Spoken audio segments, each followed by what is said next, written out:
And yeah, we're slightly nervous. Vale. She speaks English and she understands English, but she's very shy and she doesn't like speaking English. I understand. We have a few questions. They're pretty basic, but they actually told us today, like this morning, that we would have the interview. Wow. So we had to prepare in a Starbucks. But we're trying. Oh, okay, yeah. We brought you, we have business cards and stickers. Thank you. Oh, so cute. We were recommended by Guilty Monk. Oh, hell yeah. Yeah. Okay, so then I know you're something good. Yeah, we met her a year ago or so. This year, beginning of this year. And she's an absolute pleasure. Yeah, I haven't met her, but she's just such a powerhouse. She's really nice. You're really nice too. Thank you. And we met. Well, we didn't meet. You signed my book in April in Barcelona. Really? In person? Yeah. Oh my god. I was the first one. You were? Yeah. Well, I'm happy to see you. Yeah, I'm happy to see you too. Because I was too shy to give you the business card back then. Well, now look at you, powered up. I have a business card and a sticker. Right. Okay, shall we start? ¿Tienes el audio grabando? Sí. Vale. Okay. The first question we had is about the creation process of the comics. Like, they're very short comics, and they have to portray a huge range of emotions most of the time. What's the process like? What does it take you longer? The idea, the mapping out these scenes, or It's the idea for sure. I think the idea can take me like days or all day, and the drawing takes me usually under 2 hours. So the process is usually I try to find what I want to write about first. And sometimes I'll even write out a sentence, like I want to write about this, and then I have to sort of spend the day working on timing and pacing and what exactly I want to say. So I would definitely say Sarah Scribbles is more a writing project than it is a drawing. okay. And we do know that Sarah Scribbles is kind of biographic, but not like up to what point it's actually your real life, and what part of it is just experiences that you see other people having or that people tell you about, which I imagine that followers will tell you like this happened. Yes. I think it's sort of a complicated answer because all of the things I say and all of the sentiments are mine and they're true to me, but I want people to understand the distinction between like a diary and then a work of cartooning, because that's work. Yeah. And so I think sometimes people misconstrue me and they think I'm like a girl venting on the internet, but I'm a cartoonist presenting ideas is how I think. And we actually wanted to that was our next question. Is it it has some parts of you, and that will lead people to thinking that's you, that's the person and with a whole social media thing, how do you separate your private life from the private life of Sarah? Oh, right. It's so strange because I'm really vulnerable in a comic. Like, there's almost no topic I haven't broached yet. So on one hand, I'm very, very open, and I'll write about almost anything. But on the other hand, I'm really shy about me as a person and exactly what's happening in my personal life. So I don't really post pictures, and I don't interact too much just because I feel like there's things I need to keep for me, and then also I'm really lucky as a shy person to have my fame come from a character instead of me. So webcomic artists are really lucky in that sense. Like if I was a YouTuber or something else, like people would recognize me in person, but I have the privilege of living this very private, anonymous life and then picking and choosing what I share online. That's is there something you wouldn't talk about, or would you rather like just you will leave the topic for now and then you can come back to it when it's not as like close to you, or is there some things that you would say like I'm not talking about this? I've thought about shutting the door to certain topics, but they've sort of found a way in. Not in the most obvious way, though. A lot of times I'll take, if I have like conflicts in my personal life or things are changing or something is happening, like maybe relationship-wise, I usually won't wind up saying that in the comics, but I'll write something about, I don't know, maybe I'll be writing about anger. And people won't know why I'm angry, but it's coming from something in my life. So usually I do actually wind up writing about it, but not in the way that people expect. It's part of the process of an artist at the end. Yeah. You have said that you started like drawing at work because you were bored, and it ended up becoming your work. Yeah. What has changed from then to now? Like, is it less fun now because it's work? No, I think people always think art is always fun, but I think even in the beginning, I viewed it. Yeah. Oh my God. Thank you. Yes.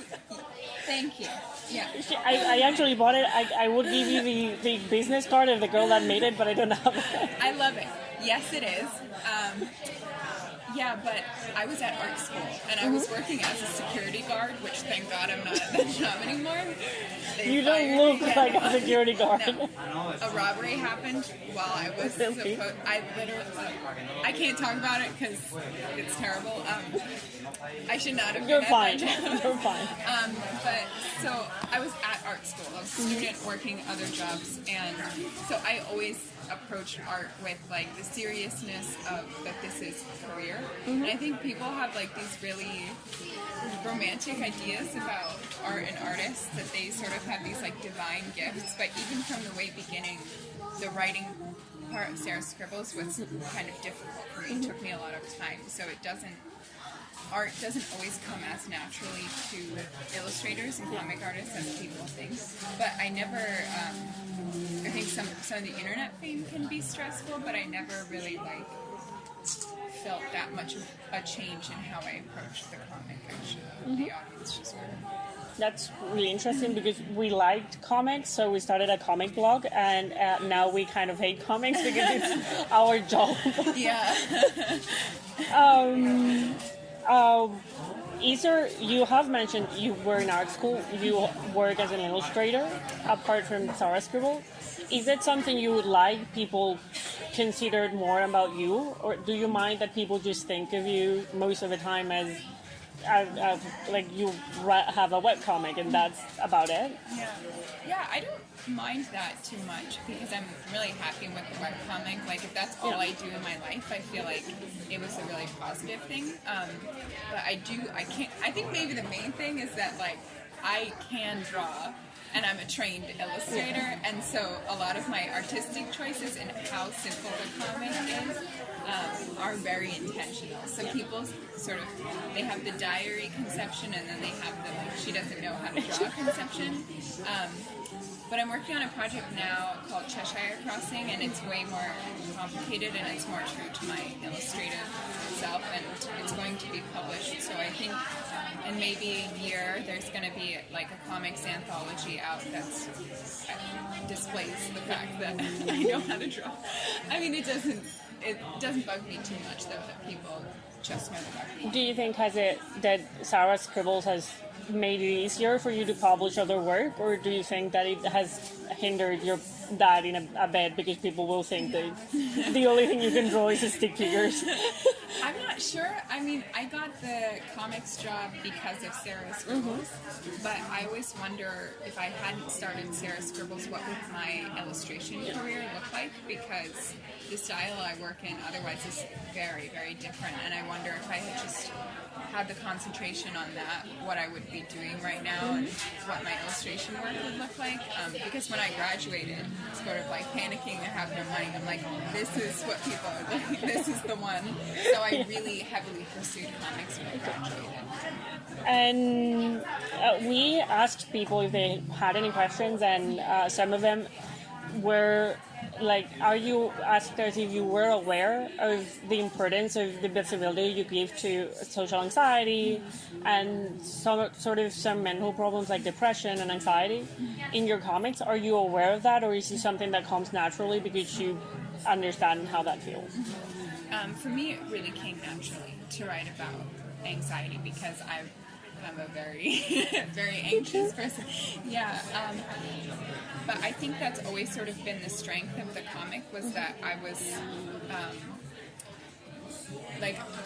I was sort of like a shy person when I started, and still am, but I really felt sort of like disconnected from the world. It felt like I was a very unusual person and not in a good way, and so I just sort of let down all those walls with Sarah's scribbles, and I said, I think people around me might be faking it, and I think this might be a universal truth. So I really pushed towards that, and that was the strength of the comic. And so it was just such a huge relief to me to see people responding to things that were sort of more hidden in my personal life. And I think if it has impacted people, then that really is the goal of the comic, is to sort of normalize things people are afraid to share or embarrassed about.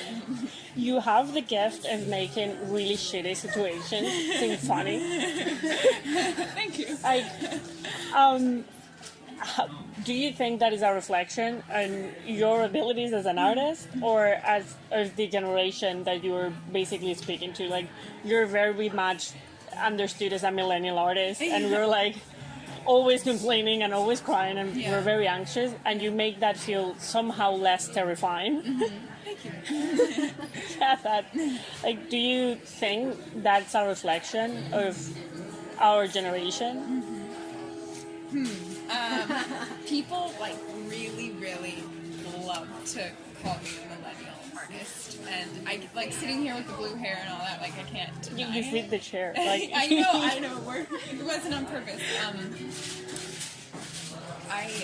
I never viewed myself as that, because everything that I wrote about, I thought it was a reflection of day-to-day life, and it was normal for everybody. I assumed even older people had these sort of problems, but I think millennials, especially in the United States, just because I don't know the specific economic and political situation here, but because of economic factors, we grow up slower.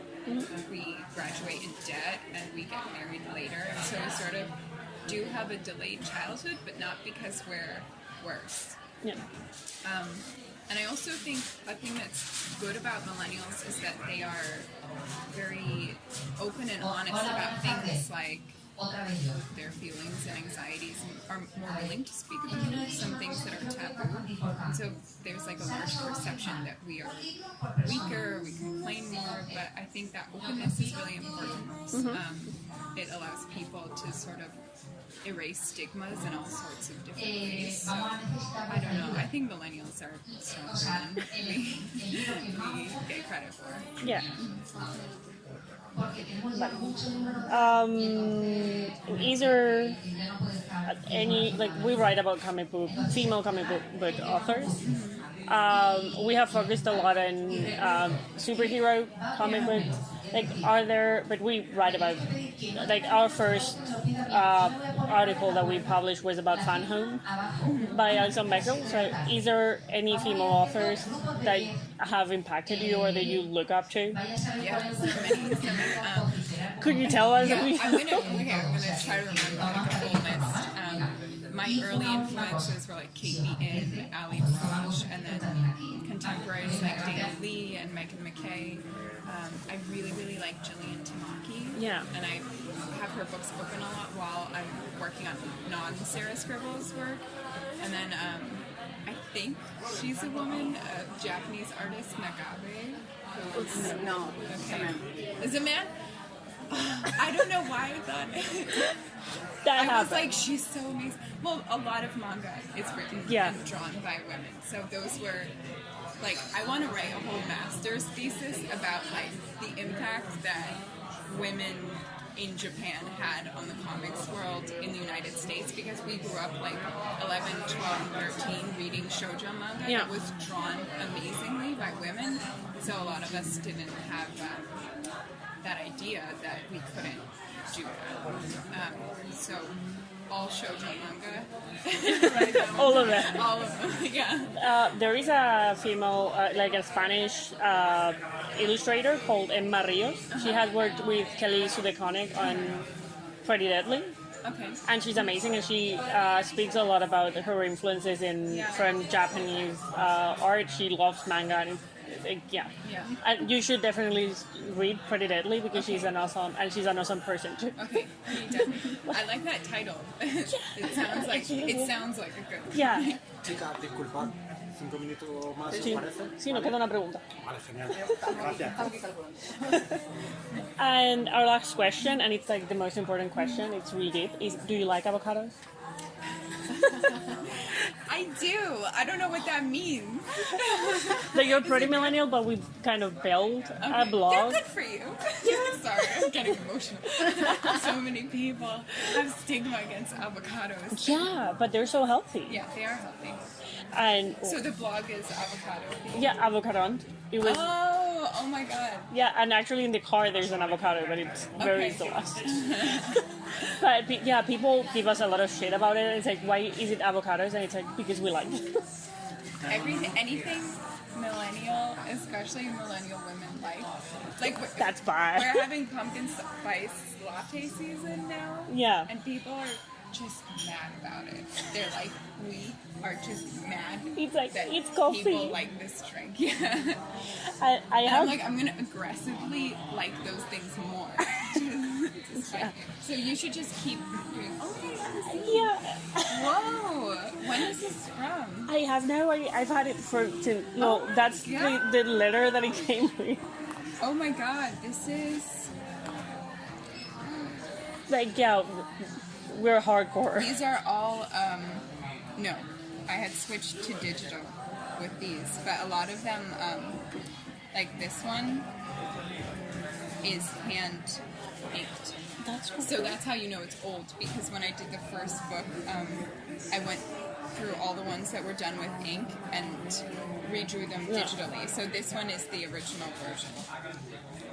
And I brought it to get it signed. Yeah, of course. Oh my god, this is crazy. Yeah, a lot of these were wound up being in the first. Like, I have all of the books, but that one is the most. Like, I'm very fond of it. I also have the postcard of the Do You Love Me? Oh my god! And you got those on Etsy? Yeah. Oh my god. I think I made an Etsy account just to buy those. So I hate you because of it, because now I'm like addicted to buying things on Etsy. I'm so sorry. But they have cute stuff. I'm always on Etsy too. They have so much cute stuff, but I didn't know about that, so I didn't spend the money. Oh my god. That's crazy. Oh, I wonder what year this was. Probably like 2014. I tried to go back to my Etsy account to see if I had the purchase, but I didn't. Oh my god. So it's either really old or I changed this Etsy account that it came with.